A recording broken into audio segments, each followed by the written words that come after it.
speaker is a new one to FuturePrint, Excelitas or not, however. So a new face for Excelitas to give a talk today, Christophe Behaghel, and it's around curing and infrared. So over to you, Christophe, and welcome to FuturePrint. Thank you very much.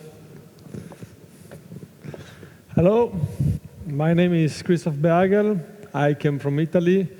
I work for Excelitas. Previously, I did 7 years for Fusion Technologies, which is very known in the inkjet industry, as we lead the development of UV LED curing these last 20 years. And recently, we were purchased by Excelitas, which purchased as well Areos Nobelite, and brings to a big company which is delivering photons, so every kind of wavelengths from UVC to infrared. And the aim of this presentation is to talk about infrared in water-based inkjet, and so understand how to manage the wavelengths of infrared in the water-based printing. Today, Excelitas produce any kind of product you need for curing an ink. We have a UV LED solution from the brands Fusion, Omnicure, Nobelite. We have UVA LED, UVC LED, infrared LEDs. We have UVC lamps for disinfection of water and air treatment. Xenon lamps for analytical machine, like the detectors you find in the airports. We produce mercury lamps as spare parts, excimer lamps to do matting finishing solution, and we produce infrared system for the heating of metals or the curing of inks in inkjet printing or analog printing. There are 3 ways to transfer heat to a substrate. One is the convection, which is the principle of hot air of a phone, so we directly transfer the heat to the substrate. We have the radiation, like the sun is working, like infrared lamps are working, and so the heat is transferred directly to the substrate by the infrared.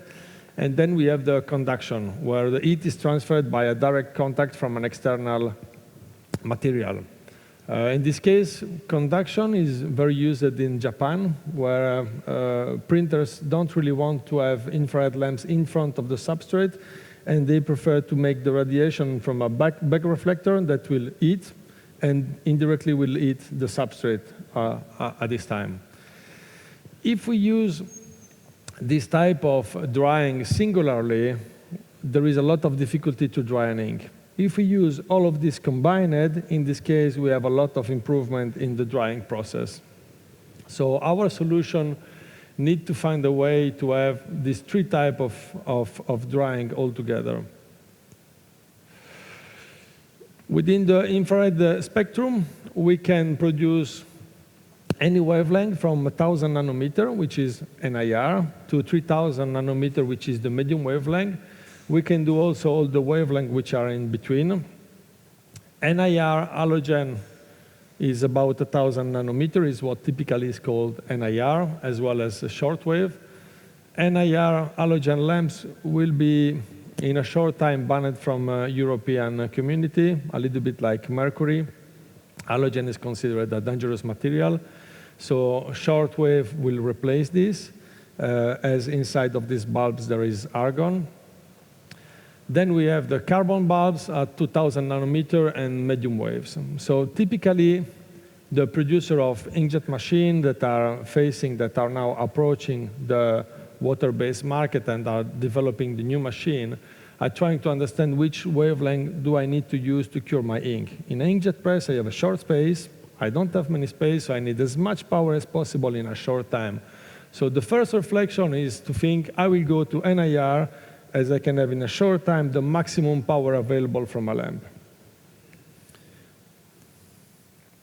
Another thing I need to consider when I evaluate an NIR lamp is the time to turn on a bulb. So for the different bulbs we have a different time to turn on. So as far as we go to NIR carbon emitters, we need 1-2 seconds to turn on the lamp. If we go to medium wave emitters, we need 60 seconds, 90 seconds, or even 10 minutes to go to the full temperature. So in this case, if we are thinking about inkjet printer, we can remove the medium wave emitters as an option, because inkjet printing we need to go on and off very fast with the press, so it's not acceptable that I need to wait 2 minutes to turn on the machine every time I stop. Inside the inks, we have a few main components. Water-based ink, we have water. So one thing we need to take care about is what is the capacity of water to absorb the radiation. We see from this graph that the more we go to the short wavelength NIR, the less there is the capacity to absorb the energy. The more we go to the medium wave, the more there is the capacity to absorb the radiation. What this means? It means that to have the same results of evaporating the water, I will need much more energy with the NIR compared to a medium wavelength lamp.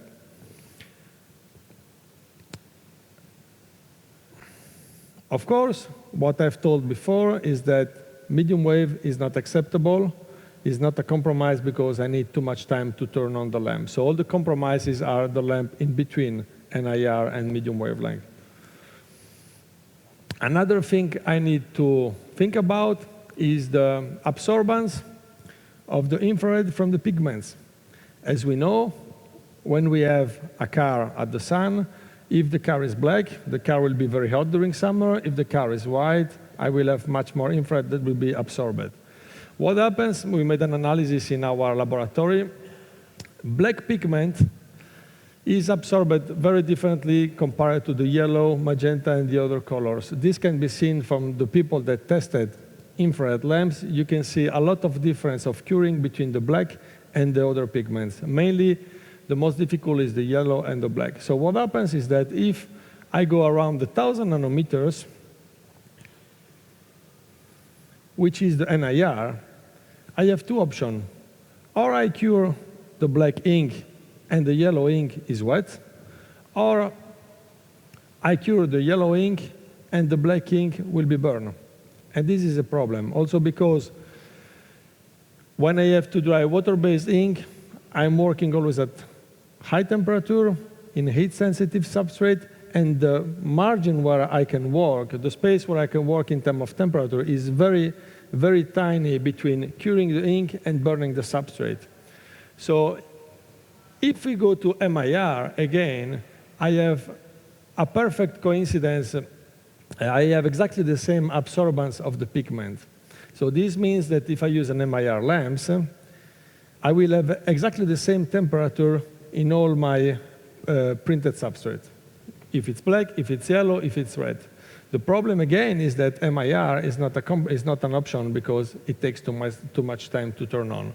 So the compromise here is the CIR, the carbon lamp, that reduces significantly the gap between the different colors and also allow to don't use a pinning between the printheads, because people that are testing NIR are thinking to use pinning lamps, so one lamp every color, to give different power of infrared between the colors and then manage this difference of temperature. But having a lamp within the printheads means having heat close to the printheads, and so curing the nozzles means need to managing the air within the printheads, and of course this is a problem as well, and means a higher cost because I need to put one lamp every printhead. So with CIR I can manage this and have a smooth and uniform curing of the ink. Also, if we look at OPVs, we see that these have a different capacity to absorb the radiation. So what this chart says, on the bottom we have the time, on the side we have the temperature, and we have this value, heating rate, expressed in Kelvin per second, that tells us the capacity of the product to heat a certain temperature. And we can see that with CIR we have 61 Kelvin per second on the same coating, while with NIR we have 36 Kelvin per second. So this means that if I give the same electrical power to the two lamps, I will need 69% less energy to get the same result with the CIR.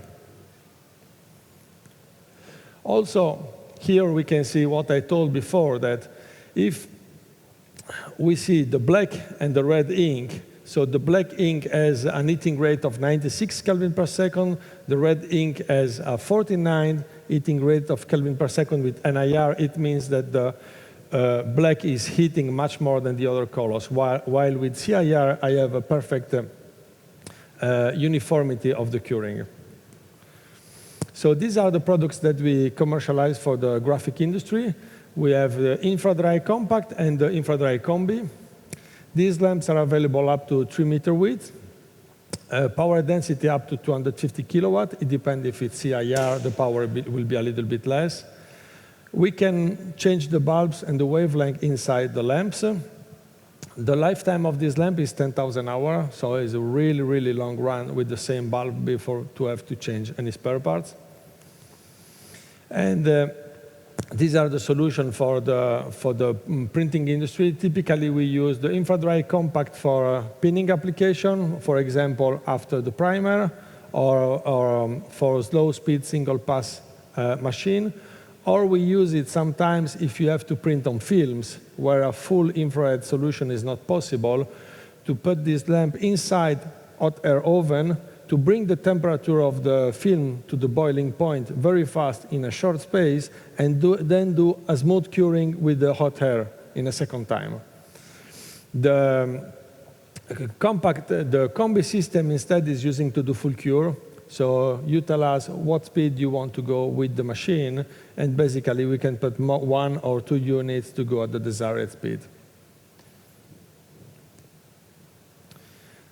Both of these systems also have air management. As I told you before, the 3 important things is the radiation.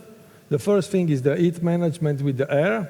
So there is a heat management. The air goes through the bulb, gets heated, goes to the substrate, and is extracted from the side of the same lamp. So you don't have any air going outside of the lamp. And this makes it very easy to be put inside an inkjet machine. So where do you use the other wavelengths? Because it looks like we have only the CIR as the solution. We produce all the wavelengths. NIR is using to heating metal.